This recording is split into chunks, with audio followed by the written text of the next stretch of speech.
In this video, we will be looking at the book of Luke, chapter 14, verse 26. If any man come to me and hate not his father and mother and wife and children and brethren and sisters, yea, and his own life also, he cannot be my disciple. Now, when looking at this verse, the first question that comes to mind of a lot of people is, why is the Bible encouraging hate when the purpose is to push love? And many will say it contradicts itself, but let us take a look at what it's really trying to tell us. In order for us to get the entire picture, we would have to look at the verses that came before and after. We're going to be looking at verse 16 to 24 of Luke. Then said he unto him, A certain man made a great supper, and bade many, and sent his servants at supper time to say to them that were bidden, Come, for all these things are now ready. And they all with one consent began to make excuse. The first said unto him, I have bought a piece of ground, and I must needs go and see it. Please have me excused. And another said, I have bought 5 yoke of oxen, and I go to prove them. I pray thee, have me excused.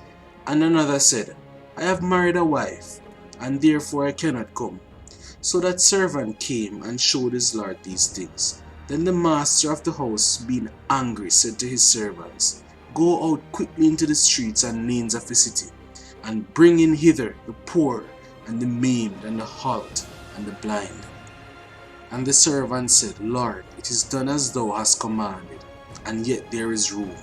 And the Lord said unto the servant, Go out into the highways and hedges, and compel them to come in, that my house may be filled. For I say unto you that none of those men which are bidden shall taste of my supper. Now, as you saw in the parable that Jesus gave, those who were bidden to the wedding, signifying the Jews who first received the promise of salvation, all had a reason why they could not make it to the wedding, such as buying a piece of ground, buying oxen and tending to them, and marrying. All these things that they did, they loved more than attending the wedding. And attending the wedding means you are partakers of salvation. Because the Jews who were bidden to the wedding refused the offer, meaning they refused the offer of salvation, the Lord told the servant to go out into the highways and hedges and compel anyone to come. This meant that the promise was not only for those who were bidden, which are the Jews, but to the Gentiles also, who were the people on the highways and hedges. So, back to verse 26 of Luke. If you allow your love for things of this earth, such as family and friendships, or wealth, to supersede your love for God, you also are going to be left behind from the wedding, failing to receive the salvation of your soul. The love you have for God must be the greatest love you can offer, being able to put aside any occasion or anyone to attend the wedding.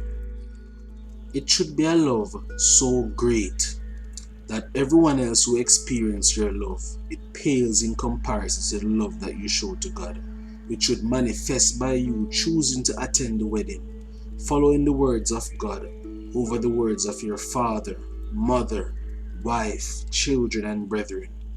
And we know that if we love God, we will most certainly love our neighbors as ourselves. The way you are supposed to love God should make it seem as though you hate your neighbor, even though that's not the case. I'm sure if you have a child and that child got into a fight at school and received serious injuries, as a man of God who loves God more than anyone else, would not render evil for evil, but would assess the situation in meekness and teach the child to avoid fights in the future. And this is how you partake of the wedding, by showing love. Now we're going to take a look at verse 27 of Luke 14 and see what it's saying. And whosoever does not bear his cross and come after me cannot be my disciple. The cross we are supposed to bear is our willingness to let go of things of this world, to give God the love he not needs but deserves. And love is our spiritual sacrifice. Because let's face it, if it wasn't for the mercy of God, you would definitely not be watching this video right now. Thanks for watching, and please share the video.